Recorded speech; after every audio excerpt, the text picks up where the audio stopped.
wassalamu ala asyrafil anbiya wal mursalin Sayyidina Muhammadin wa ala alihi wa sahbihi ajma'in. Alhamdulillah, kita berkumpul lagi di majlis yang penuh barakah ini. Mudah-mudahan Allah Subhanahu wa taala memberi kita keistiqomahan, memberi kita manfaat dari hadirnya kita di majlis ini, sehingga kita dapat mengambil manfaat dari majlis ini, kemudian kita dapat mengamalkannya. Amin ya rabbal alamin. Nah, ini sekarang yang biasanya kalau habis acara besar, setelahnya itu merosot lagi, habis libur merosot. Nah, wajar lah, tapi yang perlu kita tekankan atau kita tinggikan yaitu semangat kita. Ya, semangat kita.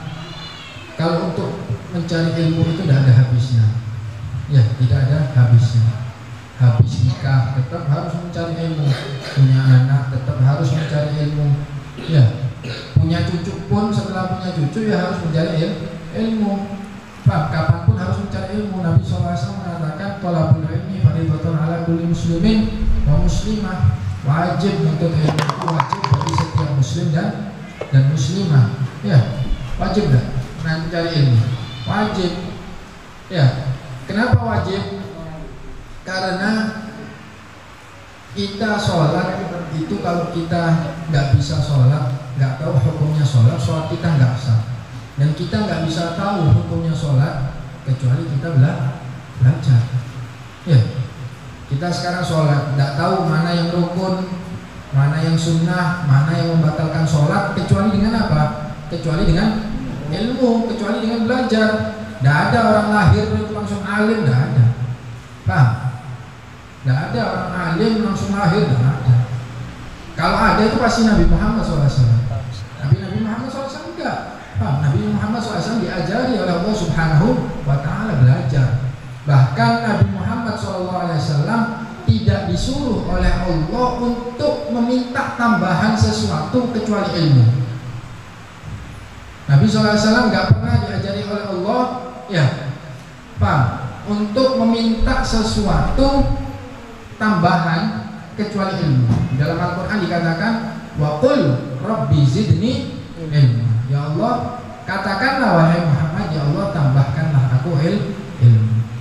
Tidak pernah Nabi Muhammad SAW dimintai atau meminta sesuatu tambahan, ya sesuatu yang lebih kecuali ilmu.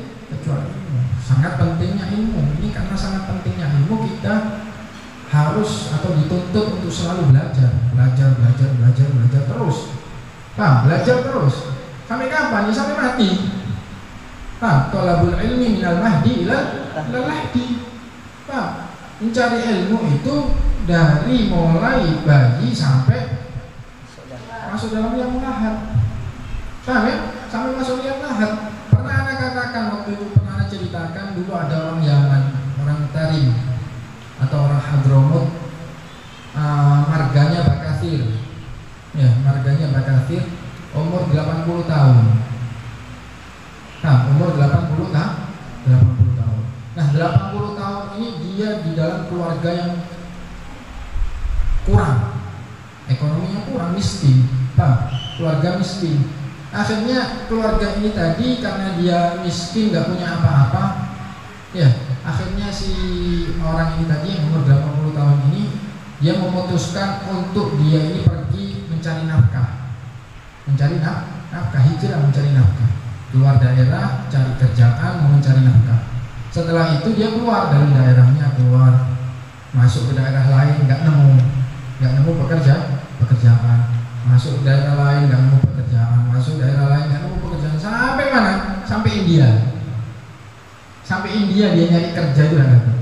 Akhirnya sesampainya di India, dia bertemu dengan seseorang. Akhirnya dia ngomong seperti ini, wahai fulan, tolong tunjukkan aku di mana aku bisa mendapatkan rezeki. Tolong tunjukkan aku di mana aku bisa mendapatkan rezeki. Karena kita ini sudah takban, sudah nggak punya apa-apa, sudah miskin, di dalam kemiskinan yang parah. Akhirnya si orang itu tadi yang dikasih tahu tadi itu ngomong seperti ini, kalau di sini ini tidak ada orang kerja, sedikit orang di sini sama kayak kamu, nggak punya pekerjaan, fakir, miskin. Akhirnya coba kamu datangi daerah sana. Akhirnya masuk daerah situ yang telah ditunjukkan itu tadi. Orang ini bertanya lagi kepada seseorang di daerah yang ditunjuk itu tadi. Setelah itu dia bertanya, adakah tempat aku bisa mendapatkan rezeki? Kata orang tadi, kalau di sini kalau dia mencari rezeki nggak ada. Tapi kalau dia mencari ilmu banyak di India ini. Akhirnya ya sudah, orang ini pusing, capek, ya kan? 80 tahun dia keliling-keliling, hampir keliling dunia dia untuk mencari rezeki. Tapi lihat, ini apa ini? Giringannya Allah Subhanahu wa Ta'ala. Ini Allah Subhanahu wa Ta'ala yang menggiring, yang menunjukkan jalannya Allah Subhanahu wa Ta'ala. Man yuridillahu bi khairan yufaqihu fid din. Kalau Allah Subhanahu wa Ta'ala pengen kebaikan untuk seseorang, maka dia akan digampangkan untuk belajar agamanya Allah Subhanahu wa Ta'ala. Man salaka tariqan yaltamisu fihi ilman sahalallahu tariqan ila jannah. Siapa orang yang dia itu berjalan di jalannya ilmu, maka dia akan digampangkan jalannya menuju surga. Ya, orang ini tadi akhirnya masuk daerah itu, yang ditemui malah majelis-majelis taklim atau malah pesantren-pesantren, halaqah ilmu itu.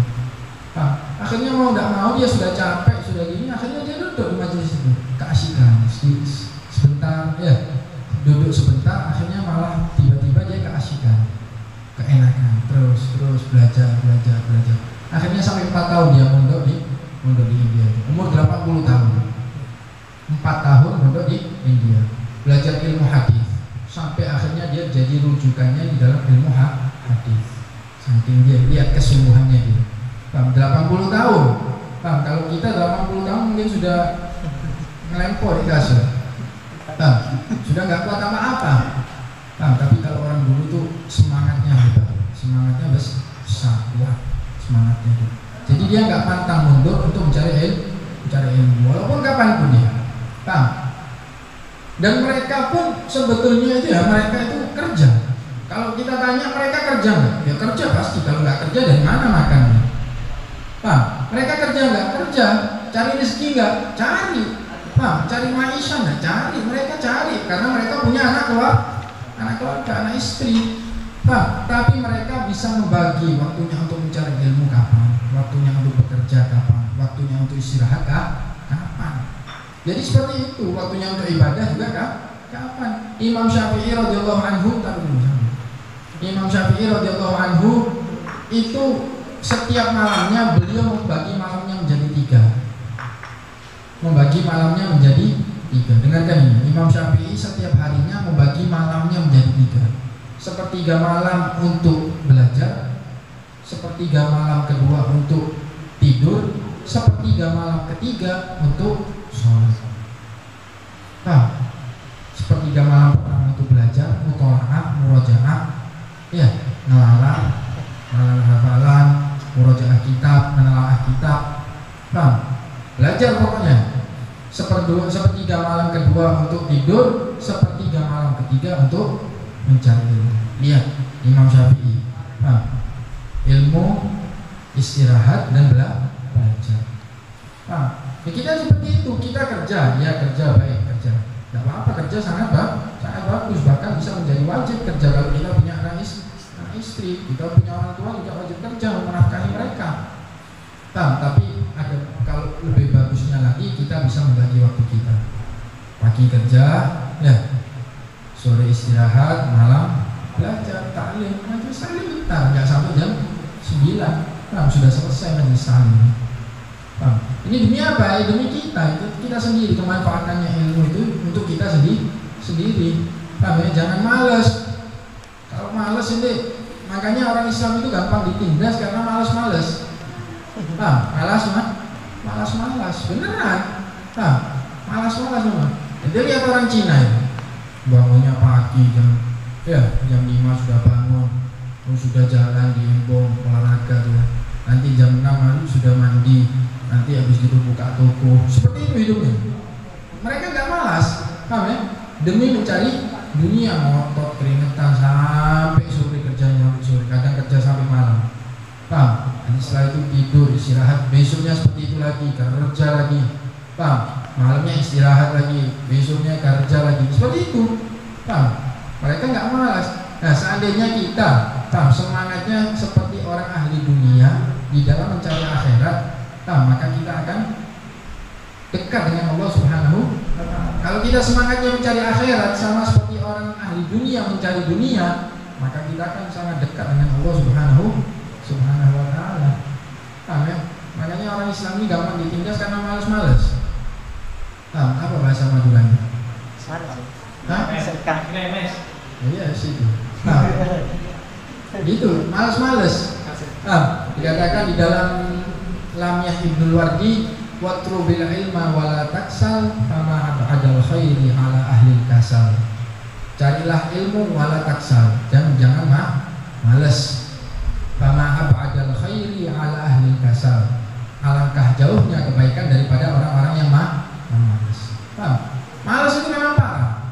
Malas ini memang penyakit.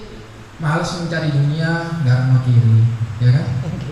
Malas mencari ilmu, bikin malas ibadah, bikin jauh dari Allah Subhanahu wa Ta'ala. Malas ini pokoknya malas ini sifat jelek, dunia maupun akhirat.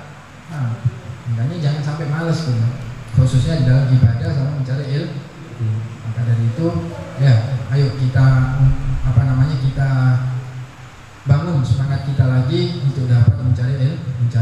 Ya, sampai pelajarannya mana ini? Ghuslul janabah.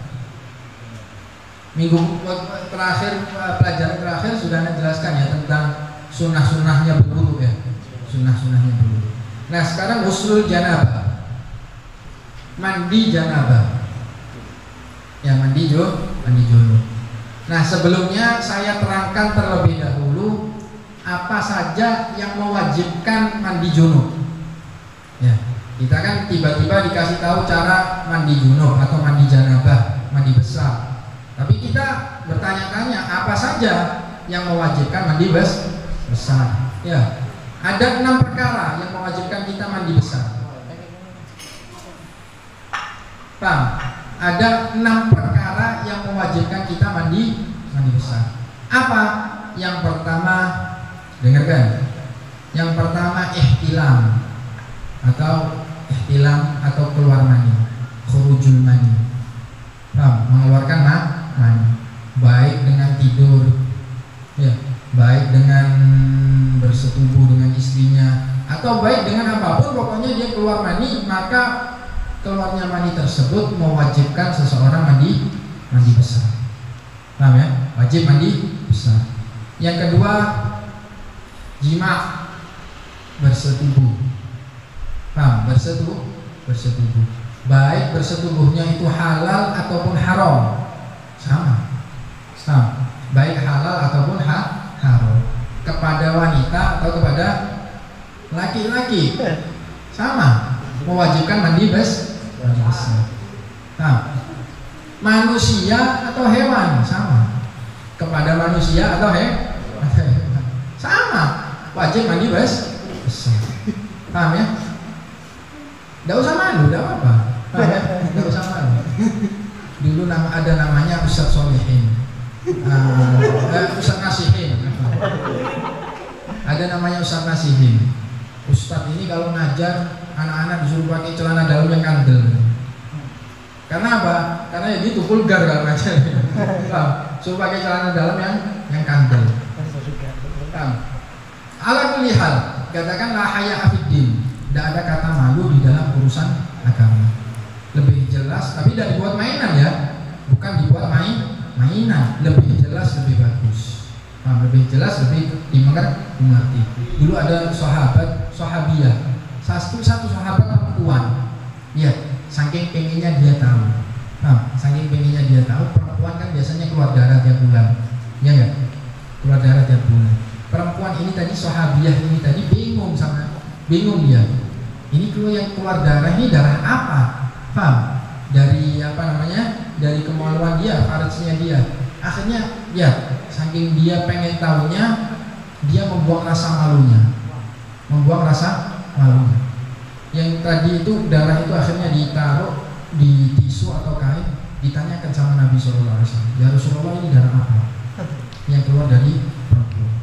Paham? Akhirnya Rasulullah senang dengan Paham? Karena apa? Karena bisa memberikan ilmu. Nabi SAW bisa memberikan ilmu, bahkan menguji sahabiat Ansor yang lainnya, para sahabat-sahabat perempuan Ansor yang lainnya. Karena berkat mereka agamanya Allah Subhanahu wa taala makin jelas. Paham ya? Punya andil istilahnya di dalam memperjelas agamanya Allah Subhanahu wa taala. Kalau seandainya semua bingung atau semua malu tanya sama Nabi SAW, dari mana kita bisa tahu? Ya, dari mana kita bisa tahu darah itu adalah darah haid, darah itu adalah darah nifas, darah itu darah istihadah? Dari mana kita bisa tahu? Kalau nggak seperti itu, paham ya? Makanya la haya'a fiddin, nggak boleh ada kata malu di dalam agama. Tapi jangan dibuat main, jangan dibuat guyon, paham? Jangan dibuat olok-olokan. Baik. Yang pertama itu tadi keluar mani, yang kedua jima, yang ketiga haid. Ya, yang ketiga adalah haid. Perempuan kalau keluar haid setelah suci dia wajib mandi besar. Kemudian yang keempat nifas.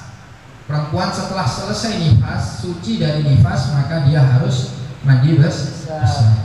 Yang kelima wiladah, melahirkan. Paham ya? Melahirkan. Perempuan setelah melahirkan maka dia harus mandi besar.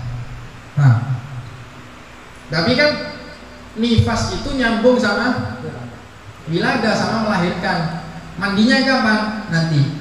Kalau dia nggak keluar nifas, mandi. Paham? Kalau dia nggak keluar nifas, mandi dulu. Ditunggu. Setelah melahirkan 15 hari nggak keluar nifas, mandi. Nah, mandi itu apa? Mandi untuk setelah melahirkan, ditunggu 15 hari dulu. Itu nanti keterangannya nanti di kitab yang lebih tinggi ya. Kalau dia nyambung sama nifas, berarti mandinya setelah nifas. Mandi untuk apa? Untuk melahirkan dan untuk nifas. Paham ya? Itu yang kelima. Yang keenam adalah kematian, al-maut, mati. Orang mati wajib dimandikan. Paham ya? Orang mati wajib dimandikan. Itu tadi 6 perkara keluar mani, baik laki atau perempuan ya, keluar mani ini ya. Keluar mani ini baik laki atau perempuan. Kemudian bersetubuh. Kemudian bersetubuh ini artinya memasukkan kemaluan laki ke kemaluan perempuan. Paham? Itu wajib mandi setelahnya. Kemudian masuknya kemaluan laki ke lubang. Paham ya? Ke lubang, entah itu ke belakang atau depan. Kemudian yang ketiga haid, yang keempat nifas, yang kelima wiladah, yang keenam al-maut, kematian. Paham ya? Ini 6 perkara ini mewajibkan seseorang untuk mandi besar. Nah, qala musannif radhiyallahu anhu ghuslul janabah wa in kana alaihi janabatun. Kalau seandainya dia punya janabah. Paham ya? Janabah ini adalah sifat ya, sebuah sifat yang terdapat pada diri seseorang yang gak kasat mata, yang dia itu bisa mencegah sesuatu yang gak boleh dikerjakan karena dia janabah. Seperti apa? Sholat, tawaf, masuk masjid, baca Al-Quran, menyentuh Al-Quran, membawa Al-Quran. Itu kan sesuatu yang gak bisa dilakukan ketika seseorang punya janabah. Nah, apa janabah itu tadi? Janabah itu sifat yang sifatnya tidak kasat mata. Itu punya janabah. Ada enggak janabah di dalam diri? Enggak ada. Enggak kasat mata. Cuman sifat itu. Sifat yang mencegah itu untuk sholat, untuk tawaf, untuk masuk masjid, ya, untuk ngaji. Puasa enggak apa-apa. Puasa enggak apa-apa. Untuk ngaji, untuk memegang Al-Quran, membaca Al-Quran, ya. Itu adalah sifat di dalam diri seseorang. Beda sama najis. Paham? Kalau najis, mana najisnya? Oh, ini najisnya. Najis dari apa? Oh, ini kena kencingnya kucing. Oh, ini kena darah. Oh, ini kena nanah. Kan ada barangnya.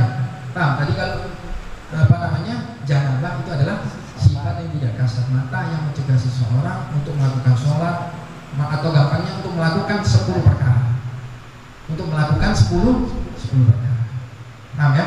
Itu dari janabah. Wa in kana alaihi janabah, kalau seandainya dia punya janabah. min mujama'atin, daripada jima, ya, memasukkan lubang laki-laki kemaluan laki-laki ke dalam lubang perempuan atau lubang laki-laki, ya, lubang hewan atau lubang manusia sama. Au khuruji maniin, atau sebab keluar mani. Paham ya, sebab keluar mani. Paham? Sebab keluar mani. Binaumin au ghairihi, karena sebab tidur atau selain tidur. Paham ya? Tidur atau selain tidur. Misalnya istimna, paham ya? Istimna itu memaksa untuk keluar mani dengan tangan atau dengan hal lainnya. Paham? Itu namanya istimna, memaksa untuk keluar mani. Itu sama, wajib untuk mandi besar, baik karena tidur, laki-laki atau perempuan.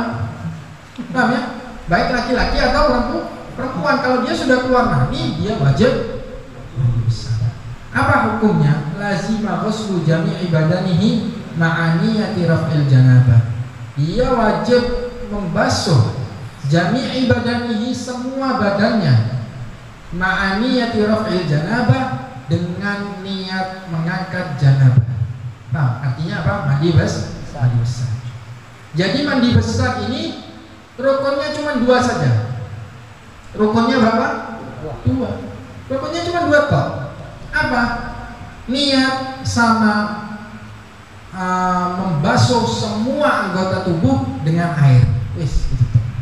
Apa nih rukunnya? Niat kemudian membasuh semua anggota tubuh dengan air.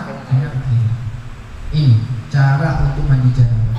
Jadi sampai kalau misalnya mandi janabah, tidak usah repot-repot. Paham ya? Tinggal gebyur toh, semua dibasahi dengan air. Selesai, setelah itu selesai. Hilang tidak janabahnya? Hilang. Sudah selesai. Gimana? Nah, caranya seperti ini. Tapi setiap ibadah itu ada sunnah. Nah, ya, ada sunnah-sunnahnya. Paham? Kalau udah ada sunnah, udah pakai sunnah, apa bedanya dengan kebu? Ya kan, kebu dimandikan. Ada sunnahnya? Enggak ada. Paham? Nah, tapi harus pakai sunnah. Gimana? Yang pertama, tak jelaskan ya. Tak jelaskan gimana cara mandi janabah pakai sunnah. Ya, sunnahnya tapi tidak usah repot-repot seperti wudhu kemarin yang bisa kita kerjakan. Paham? Pertama, kalian ini tak umpamakan bayi kalau langsung makan nasi kan tidak bisa ya. Jadi kasih bubur dulu. Paham? Pertama gimana? Nah, pertama seperti ini. Ente wudhu. Paham ya? Sunnah wudhu. Wudhu pakai sunnah-sunnahnya wudhu juga. Sebelum mandi wudhu dulu. Pakai apa?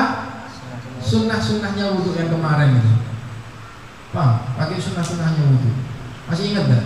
Lupa juga itu. Hah? Sunnah-sunnahnya wudhu masih ingat gak? Ya? Ada. Ya situ. Pokoknya wudhu sebelum mandi pakai sunnah-sunnahnya wudhu. Wudhu dulu. Setelah wudhu baru. Setelah wudhu pakai sunnah-sunnahnya ya. Pakai sunnah-sunnah. Setelah wudhu pakai sunnah-sunnahnya, kemudian ente ambil air, ente basahi lipatan-lipatan yang ada di tubuh ente. Sebelum mandi ente basahi terlebih dahulu lipatan-lipatan yang ada di tubuh ente. Seperti apa? Seperti telinga. Ambil air, dibersihkan dulu. Telinganya dibersihkan, kanan, kiri. Kemudian mana? Kemudian lipatan-lipatan jari. Ya, lipatan-lipatan jari dibersihkan. Di bawah kuku dibersihkan. Paham? Kemudian daerah bawah kemaluan itu dibersihkan terlebih dahulu pakai air. Ya, kuku-kuku kaki, tumit yang pecah-pecah dibersihkan dulu pakai air. Bukan dibersihkan, dibasahi dulu pakai air. Ambil air sedikit, digosok-gosok. Paham? Supaya apa? Supaya lipatan-lipatan itu tadi basah terlebih dahulu, sehingga ketika ente mandi itu dia licin, kena air. Paham? Dia licin, akhirnya licin dia. Karena apa? Karena sudah dibasuh dulu. Air ketemu air kan gampang. Kalau ente kering tanpa dibasuh dulu susah. Takutnya apa? Takutnya nanti pas mandi ada yang luput, tidak kebasuh. Kalau ada satu titik pun yang tidak kebasuh, tidak sah mandi ente. Tidak sah mandi ente. Paham? Maka dari itu sebelumnya ente lipatan-lipatan bawah kuku itu terlebih dahulu harus dibersihkan terlebih dahulu, dibasahi dulu pakai air. Dibasahi pakai air. Rambut ente ambil air, ya, ente gosok-gosok dulu rambutnya. Seperti ini. Paham ya? Dia apa ini? Digaruk-garukkan dulu, ya. Air tangan ente yang dibasahi oleh air itu tadi digaruk-garukkan dulu, sehingga apa? Bawahnya rambut ini menjadi basah. Jadi ketika ente mandi, air gampang menyatu, gampang menyeluruh di anggota tubuh, mata dibersihkan dulu. Paham ya? Paham, hidung bersihkan, janggut dibersihkan. Paham ya? Apapun itu, paham? Lipatan-lipatan sini dibersihkan dulu, dibasahi. Sunnah seperti itu ya, sunnah dibasahi terlebih dahulu. Kemudian setelah itu, setelah lipatan bawah kuku, rambut itu sudah ente basahi, nah baru ente ambil air untuk mandi besar, untuk mandinya ambil air. Paham? Entah di gayung atau di shower, ya.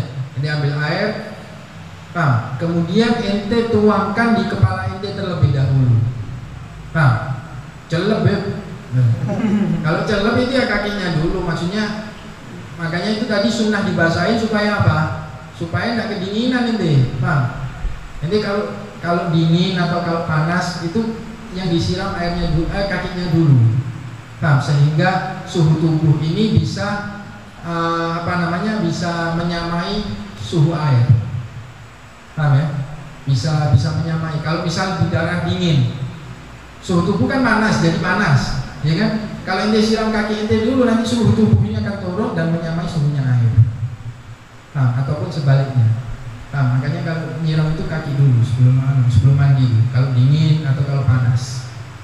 Paham? Nah, ente siram kepala ente, baru niat. Pertama kali air menyentuh kepala, ente niat. Paham? Gimana caranya?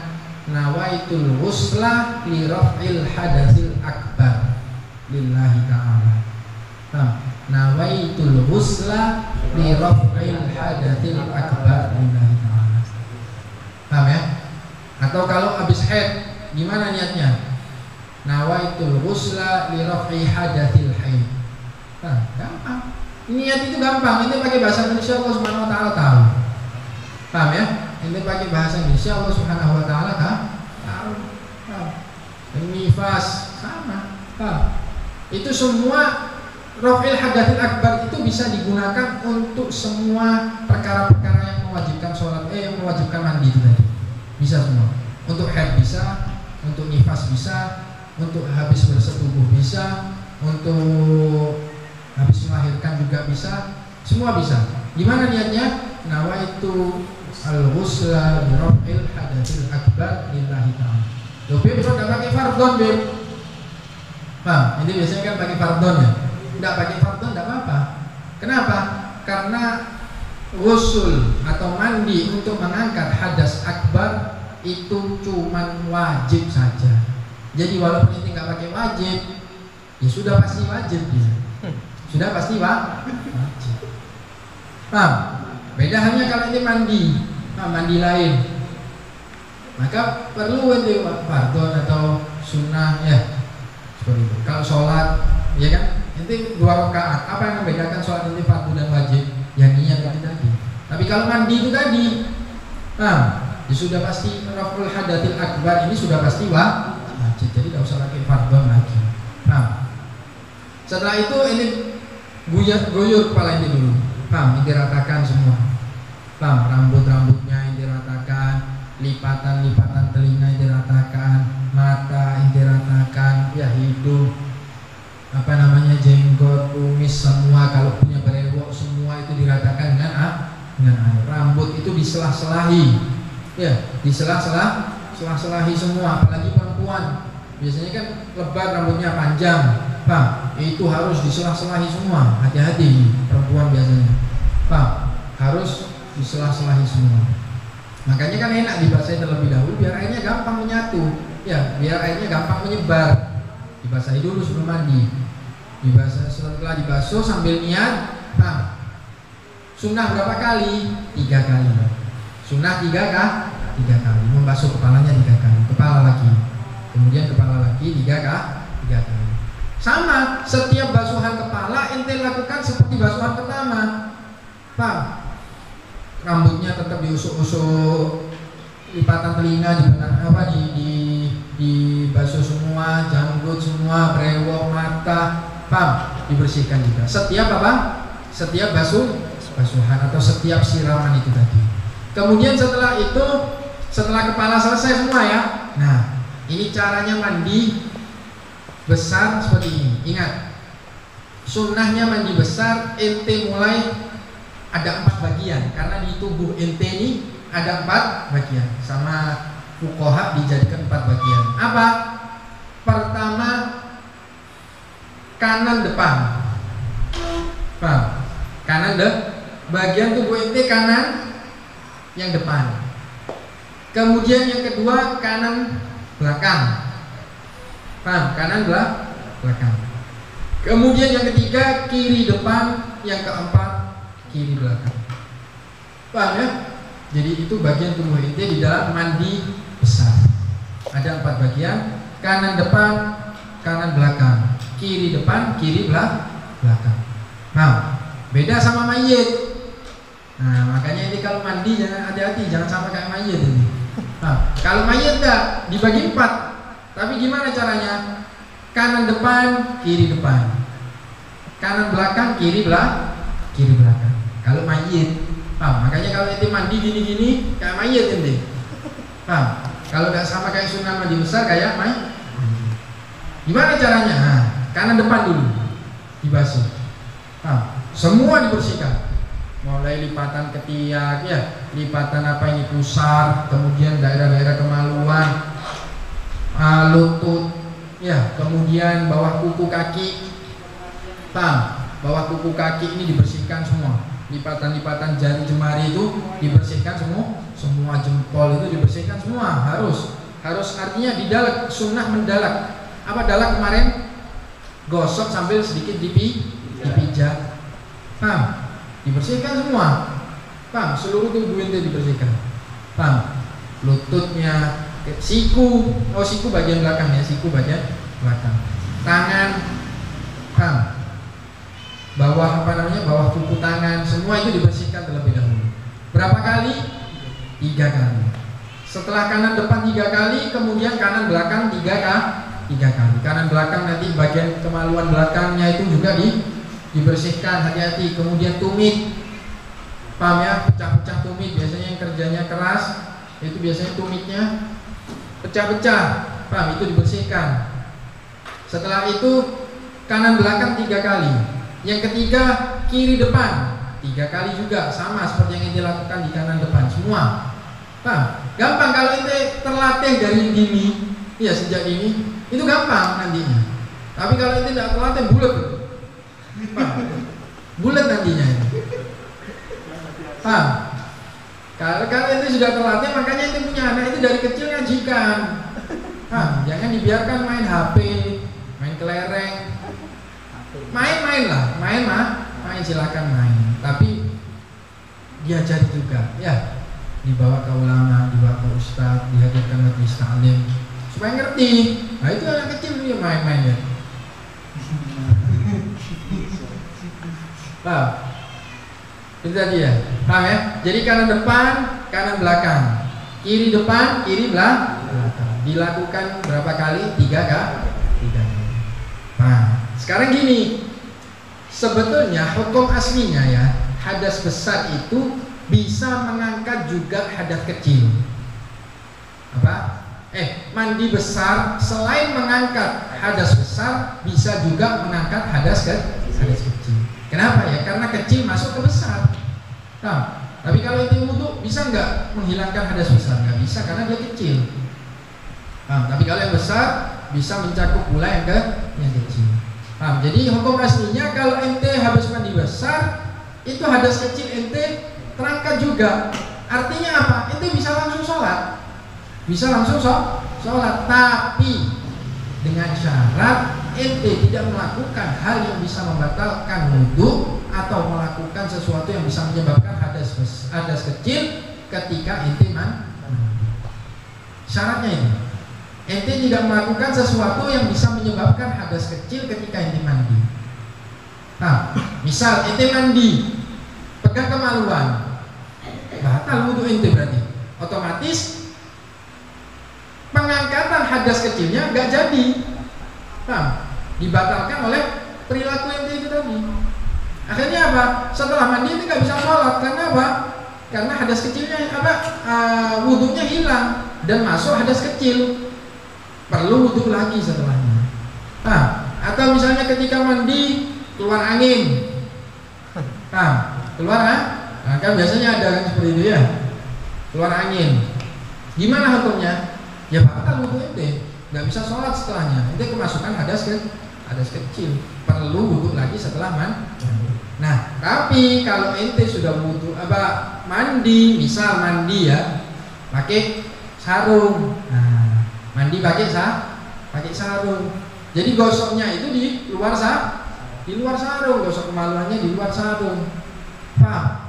Akhirnya apa? Tangan nggak menyentuh kemaluan, berarti ente masih punya hadas. Ente masih bisa terangkat hadas kecilnya. Akhirnya setelah mandi masih bisa sholat. Paham ya? Kalau orang dulu itu ya, orang dulu yang dilihat ini, akhlaknya orang dulu, adabnya orang dulu. Ulama-ulama dulu itu kalau mandi tidak telanjang bulat. Paham? Kalau mandi pun tidak telanjang bulat. Kenapa? Malu sama Tuhannya, malu sama Allah Subhanahu wa Ta'ala, malu.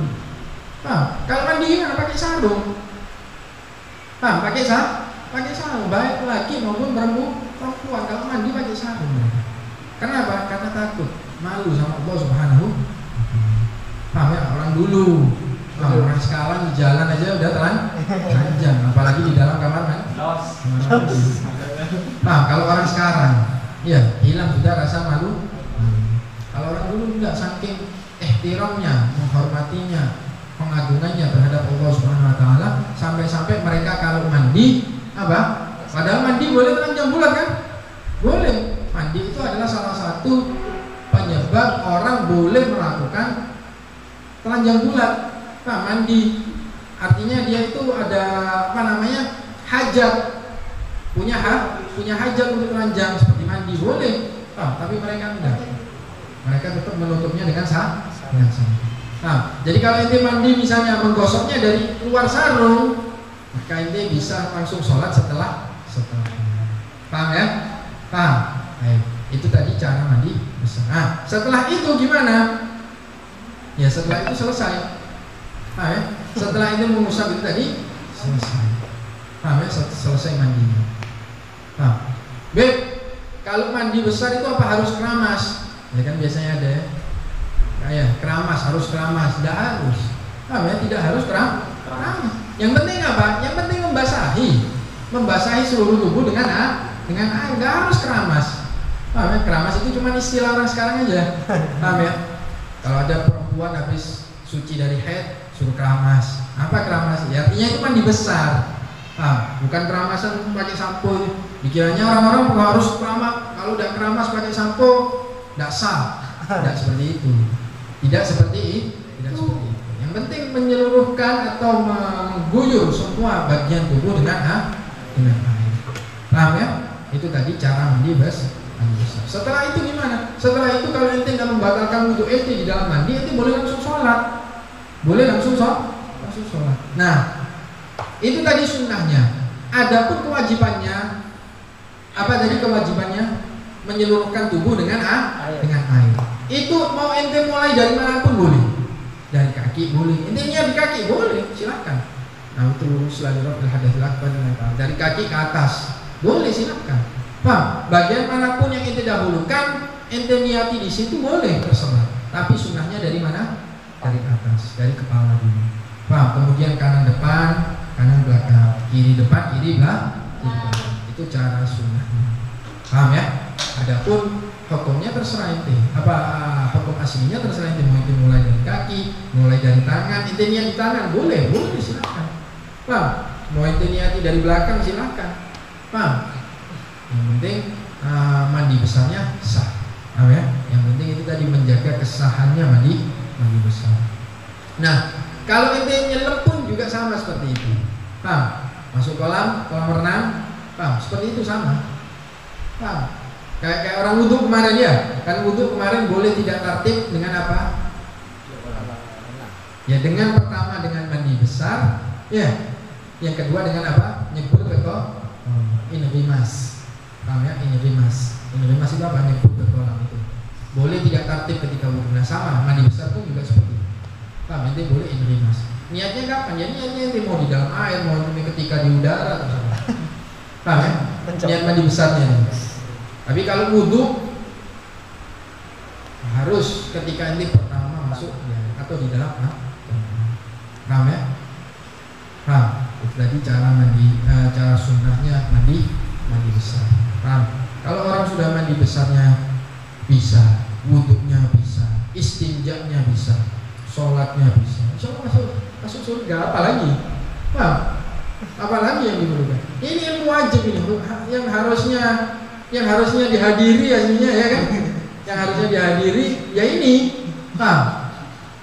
Ya ilmu seperti ini, ilmunya mandi besar, paham? Karena nggak bisa terelakkan. Kita manusia ini punya sifat hewaniyah. Manusia ini punya sifat hewan pasti ya kan? Ya kan? Kadang jima sama istrinya, bersetubuh dengan istrinya, paham?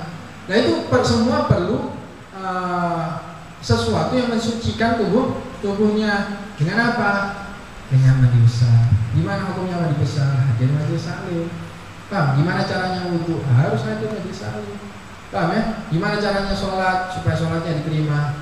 Harus hadir majelis salim. Harus belajar, harus mondok atau ya minimal belajar sama ustadz. Harus tahu. Paham ya? Harus tahu gimana caranya, itu semua harus tahu. Karena ini yang terpenting, setiap harinya kita lakukan. Paham ya? Kalau sholat kita benar, tapi wudhu kita atau mandi besarnya kita tidak benar, paham? Tidak sah. Makanya sholatnya tidak sah. Paham? Tidak sah. Sama aja. Jadi sekarang sama seperti itu. Anggap aja wudhu dan mandi besar ini jembatan. Sholat itu adalah tujuan Pulau Seberang, Suramadu. Tujuannya mana? Madura. Sholatnya itu Madura. Kalau jembatannya rusak, ini bisa sampai enggak? Enggak bisa sampai. Sama seperti itu. Kalau wudhu kita atau mandi besarnya kita nggak benar, atau istinjanya kita nggak benar, mensucikan najis cebok loh, nggak benar, maka sholatnya kita nggak benar pasti. Paham? Sholatnya kita nggak akan sah. Sama seperti itu. Paham ya? Maka dari itu ilmu-ilmu dasar atau ilmu-ilmu yang kita perlukan itu setiap harinya ini kita dalami. Ya, kita kuatkan. Harus semangat, paham ya? Jangan malas, harus semangat. Paham ya? Demi apa? Demi manfaatnya untuk kita atau demi keselamatannya kita. Kalau kita nggak sholat, ya ada sama Allah SWT. Ya demi itu kita belajar supaya sholatnya benar, ya, supaya kita bisa tahu sunnahnya, bisa tahu cara mandi, cara wudhu seperti itu.